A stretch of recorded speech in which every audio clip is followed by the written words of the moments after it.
Hi, I'm Yazmin and I'm in South Australia. In today's episode, I'm going to be going to Kangaroo Island to try some of their gins, but first I'm going to go to the Tin Shed Distillery to try some of their award-winning whiskies. And this is Cellar Door, Australia.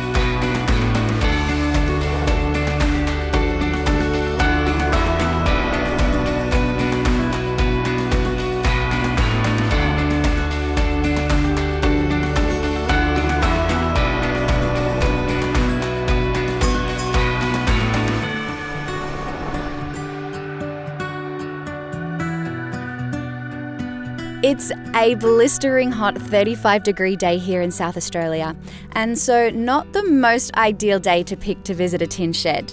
Unless, of course, it's the Tin Shed Distilling Co. in Adelaide. They've been making a name for themselves in single malt whisky, and today I'm catching up with Ian Schmidt, who's the head honcho around these parts. Ian, thank you so much for having us here at the Tin Shed Distillery. Pleasure, welcome. Thank you. You've got quite a few barrels here. You do quite a few processes right here. Tell me a little bit about what makes you guys so different and great.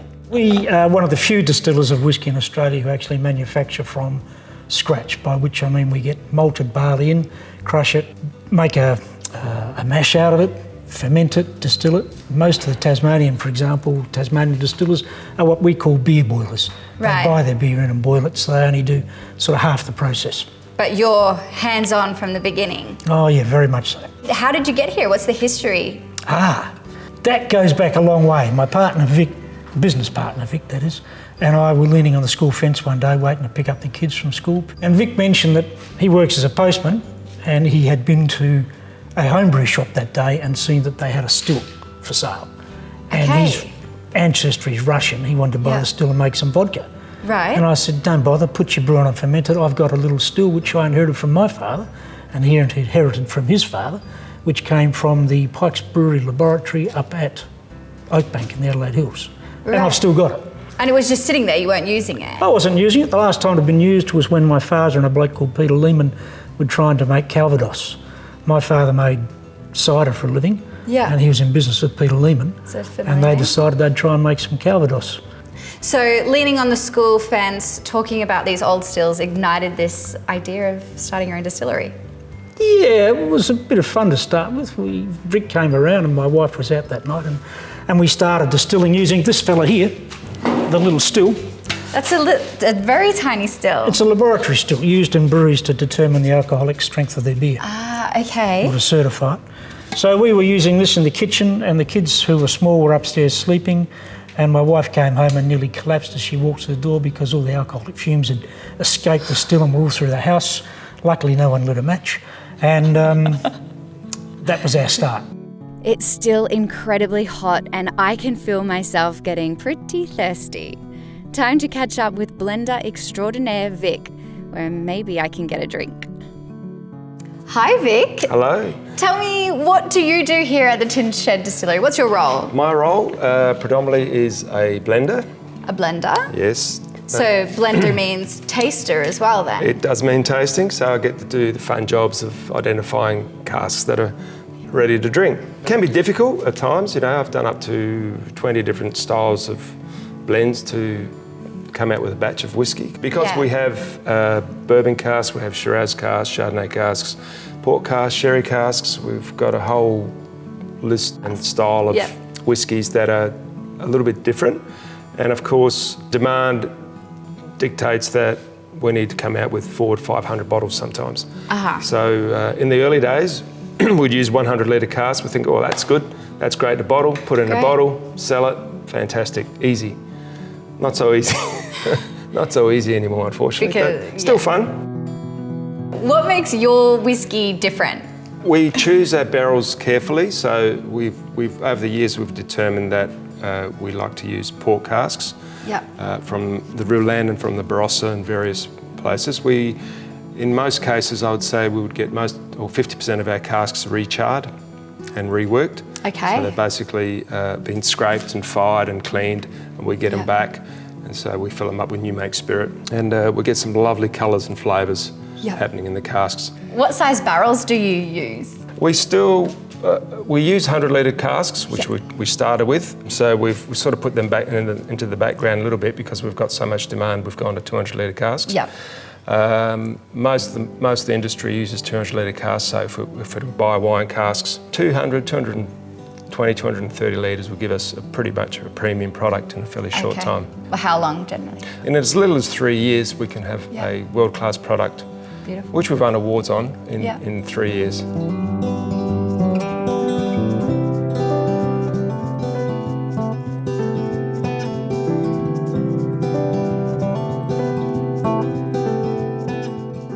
Okay, finally time for that drink. Ian, what have you got for me to taste? So we'll start you on a rum. Let's do it. Okay. It's called the Ferret. The brand is called Requiem, and it's a memory to dead sailors and lost ships. Right. This one's called the Ferret. The Ferret was an interesting little ship. It was made in Scotland in the 1860s, and it came to be wrecked at the bottom of York Peninsula in South Australia, November 1920, actually. Okay. All our whiskies are named as batch numbers. Okay. So to have numbers of batches for rum would be confusing. Yes. So we've given the rums names. Right.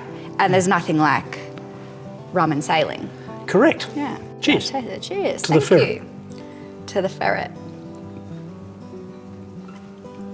So that's a molasses-based product, double distilled in the same method we use for making whiskey as what we use for making rum. And that particular rum picked up a Best in Show medal and award just recently last year in Adelaide. That's really lovely. Oh, glad you like it. Yeah, it's nice and smooth. It's delicious. Yeah. And now we move to whiskey, which is made from this stuff, which is barley. Yep. Malted barley in particular in our case. And we'll start with batch 17. Okay. All of our whiskies have different numbers. They're all different, yet they're all pretty similar. The reason being we're not big enough to make a consistent product. We just don't have enough volume.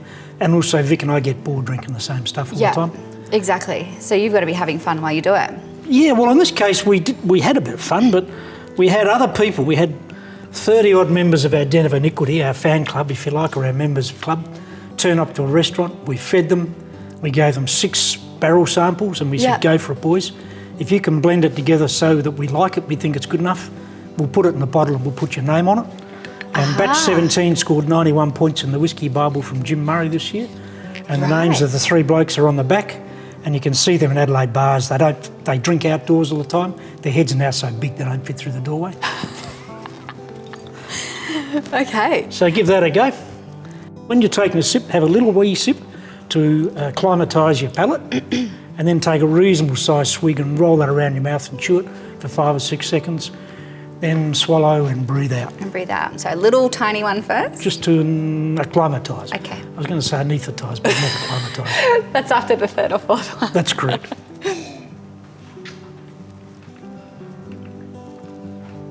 When you have that tiny little bit, it almost just dissolves. Doesn't it? It kind of melts. You don't have to really swallow it. A bit bigger? Yep.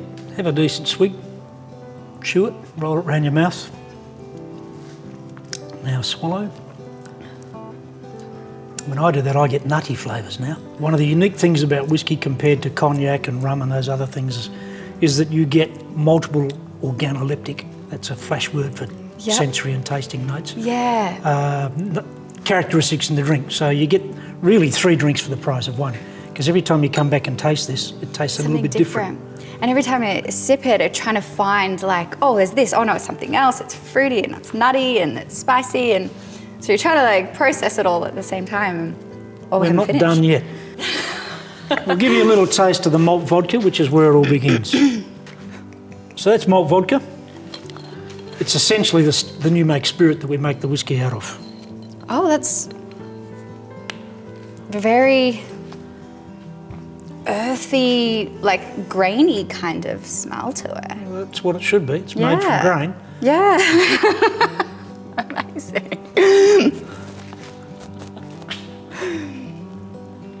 But not all vodka is done with barley. No, a lot of vodkas are made from basically anything that ferments, be it wheat, be it barley, be it potatoes, sorghum, anything that will ferment. Yeah.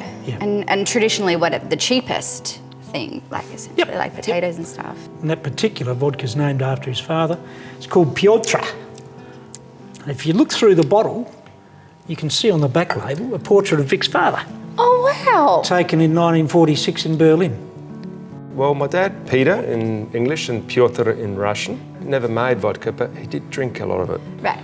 So I thought, as a tribute to my father and my heritage, father being a Cossack, and we came out with a malt vodka. Okay. So it's through a process of using barley, which is predominantly what we use for making whiskey. We thought we would use a percentage of that to come out with a vodka. Yeah, great. Just to add something a little bit different to your range as well. Yeah, sure. We realised that diversity is interesting, and we can't really bank on having whiskies. Whiskies take so long to be ready, whereas a vodka we can make and it's ready on the shelves in a couple of weeks. Yeah. So Where could somebody buy one of your vodkas? Johnny Online. There are some specific bottle shops that do have them around Adelaide. We haven't really pushed it too hard yet. Yeah. It's just a matter of time.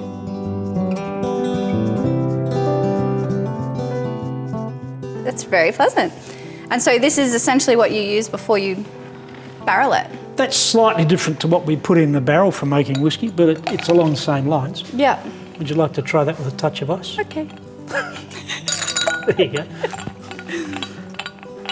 And what would you usually have this one with, on its own or cocktails? My 88-year-old mother's really partial to it with soda and lime. Yeah.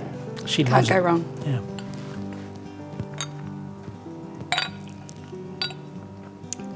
Yeah, that's delicious. That's really... I say that about everything. No, but that is wonderful. You definitely taste, like I said, the maltiness to it. So. Okay. Yeah, great. Okay, well, thank you. It was quite the extensive tasting, which I always love. And you didn't even get to the gin. Next time. Okay. Thanks, Ian. Pleasure.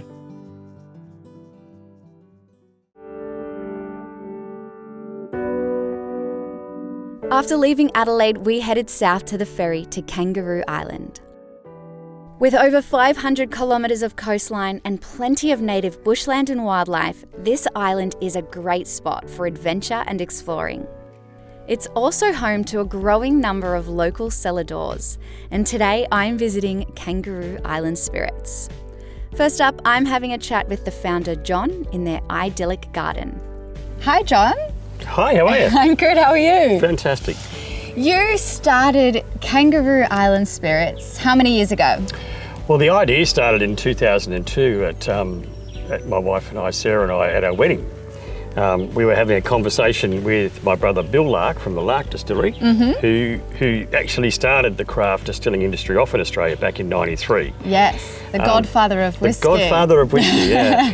And we said to him at the time there were only a dozen or more distilleries in the country, mostly in Tasmania, making brown spirits, and some of them were using gin as a bit of a cash flow. And we said to him at the time, why doesn't anyone make gin the traditional way, using real botanicals and real traditional distilling processes? Yeah. And at the time, the thought was that gin would never go anywhere and we should make whiskey. So we ignored that, and Sarah and I came over to Kangaroo Island and started to build on the concept of this distillery. And by 2006, we had a license and we're up and running.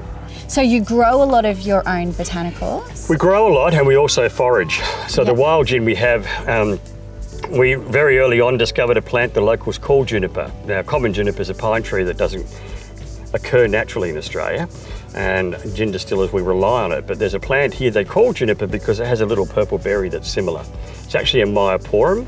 Bubiala is what it's commonly known as, and so we developed our first gin using that plant, but also with some botanicals from the garden. So eau de cologne, mint, some citrus, etc. come from the garden. So a combination of both foraging and from the garden. So fairly early on in the piece, we also started to look at growing common juniper here, the pine tree.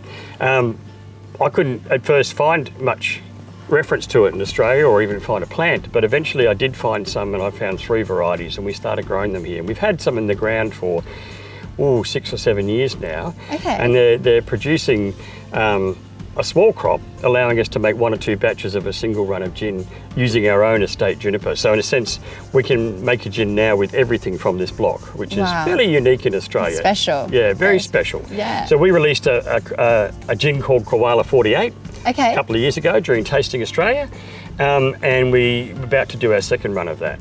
And Koala 48 gets its name as a sort of a humorous take on a German gin that uses 47 botanicals called Monkey 47. And we wondered how a German could conceivably produce a gin with 47 botanicals, very complex. And we thought about it and we pulled the idea apart and came back and thought, well, being Australian, why don't we beat that by 1? So we released Koala 48.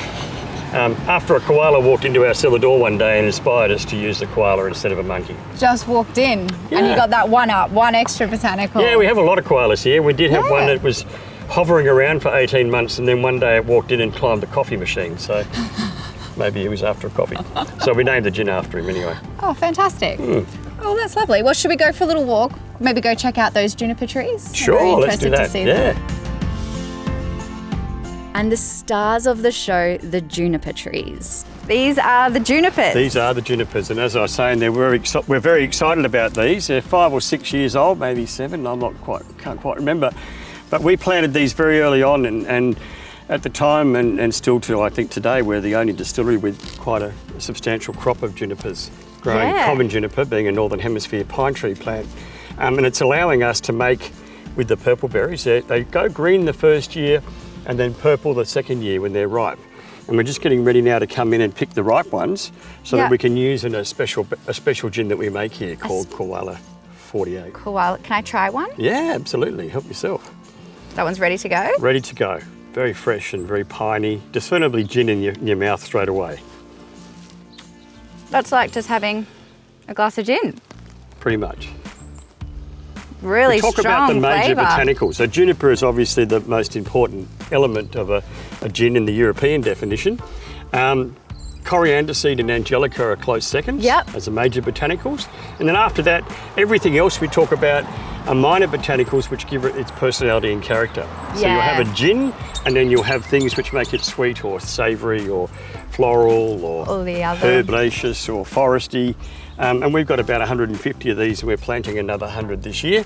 Oh, wow. So we can start to increase the volume of junipers that we're collecting. All right, I think I might be ready to go try some. That's a great idea. Let's go and find Sarah. Great.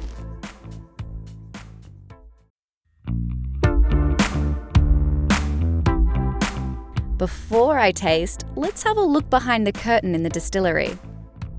All the gin is made in this room between the 2 stills. Yeah. So I started with the 80-litre still over in the corner and we still use it. It produces about half of what we do and then the other half's done in this. Yeah, and how many litres is this one? It's the 300-litre still called Mary. Mary. And yeah, so we run both at the same time with the same recipe. And all your botanicals go into this? Some do, yeah. So at the moment we're running wild gin through here. So we've got some botanicals in a basket in the actual liquid in the pot. Or like an infusion. Yeah, it soaks in the alcohol and the water. And then we've got some in the basket up here. So in the vapour will come up and get forced up through those botanicals. And you tend to have the more delicate flavours up there. And then it's across the line arm down into the condenser. And then we collect it in the drum. Yeah, right. Yeah, it just comes out quite a high ABV. And then we add water and proof it down to bottle strength. And that's all there is to it. Yeah. It's as simple as you want to make it, but the more you get into it, the more complicated it is. Yeah, it's simple, but there's a lot to it as well, especially when you're doing, 48 botanicals? Yeah, you can, for Koala like 48, things, but these between 9 and 13 or something. Yeah, right. Yeah. So that's your average, probably 9 to 13. Yeah, around there, yep. Yeah, a bit more keep it simple. So you're starting to get into like the secret sort of side of things where recipes and... Oh, okay. Yeah, but... All right, cool. All right, time for a proper tasting. Hello, Sarah. You are the better half of John, who I'm glad you recognise that. Yes. It's not hard. And he took me for a beautiful walk through your garden, showed me your botanicals and your junipers there, so I'm very excited to see how that has turned into a bottle and see what it tastes like. Fantastic. Now comes the best part of the experience.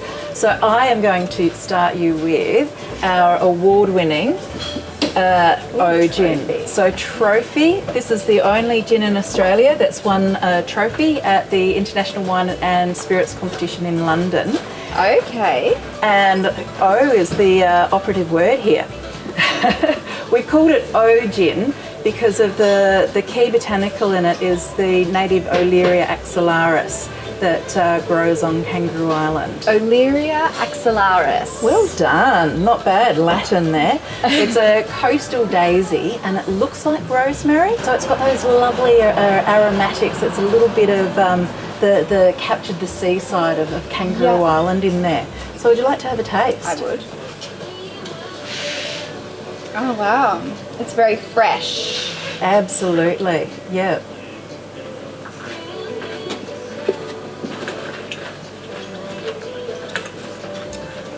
I'm feeling seaside. Very good, very Feeling good. by the beach. Yeah. Bit of like that saltiness to it, almost. Definitely. Yeah. It's that, to us, it's the perfume of walking through the sand dunes on that hot summer's day that it is able to capture in a gin. Yeah, right. That's lovely. And would you usually have that with tonic on its own? Beautiful on its own, but definitely when you mix it with tonic or soda water, it just brings out other of the flavours that are in there. So the tonic, and we enjoy a good tonic with it because it has the bubbles that help to bring all those aromatics out, and it just releases a few more of the oils that are in there. That's like a completely different drink. Absolutely, yeah. That is scrumptious. Good, good. And a good tonic is important, isn't it? Definitely, because you don't want to, we've put a lot of effort into getting all those flavours in that gin, and so you want to be able to complement them. You don't want to drown them. Yeah. And it's getting that right carbonation level as well that helps to bring out those oils. And so, like a cheaper tonic would have different carbonation? Different carbonation and way too sweet as well, I find. Sweetness, I think, is critical in those flavours too. Yeah, because tonic is generally high in sugar, so you want It that is. nice balance. Yes, yep, absolutely. And the glass that you serve it in is also very important. This is a copper style glass that the Spanish have introduced to gin and tonic. The English used to serve it in those tall, thin Collins glasses, and that's kind of strangling all those aromas. You want to get your nose into that and actually enjoy. That's 90% of your palate is the aroma, so you really want to get that smell from it as well. And they look great to drink out of. Absolutely. Also important, isn't it? And that's great on its own. Would you garnish it with anything? Definitely. So the Olearia is a great garnish with it. The other beautiful garnish is just a bit of rosemary too, and orange if you wanted to try that. Now, I have heard a lot about this Koala 48. Now, we are just working on our latest version of this, so I have just found for you our remaining little bit. That's all that's left. Of our last production of Koala 48. But what is so amazing about this is the fact that we can capture the garden here just in one bottle. You ready to try it? I feel bad for taking your last little bit, but I'm not going to say no. No, and the beautiful thing is that although you think 48 botanicals is a great many, but there are so many representations of lemon that we have growing here, for instance. In lemon verbena, native lemon grass, the lemon myrtle that you've seen as well. So it's just different ways of bringing those different flavours into one drink.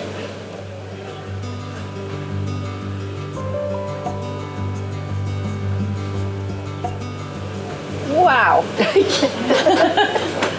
That is so complex. so much happening. There absolutely is. Wow, that's really special. Thank you. We're very excited about being able to it won't be exactly the same because, you know, every year the garden's a little bit different and the plants, the different flavours will come out of the plants. But we can certainly always, we feel we can always improve. Oh, definitely. Wow. I don't think I've ever tasted any gin quite like that. That's really unique. Well done. Thank you. Thank you. Thank you so much for the tasting and this really wonderful day at Kangaroo Island Spirits. Not a problem. I think that the best way to finish your day is to enjoy a beautiful cocktail in our garden. What do you think? Okay. Twist your arm. Done. Solved. Awesome. Thank you so much. You're welcome.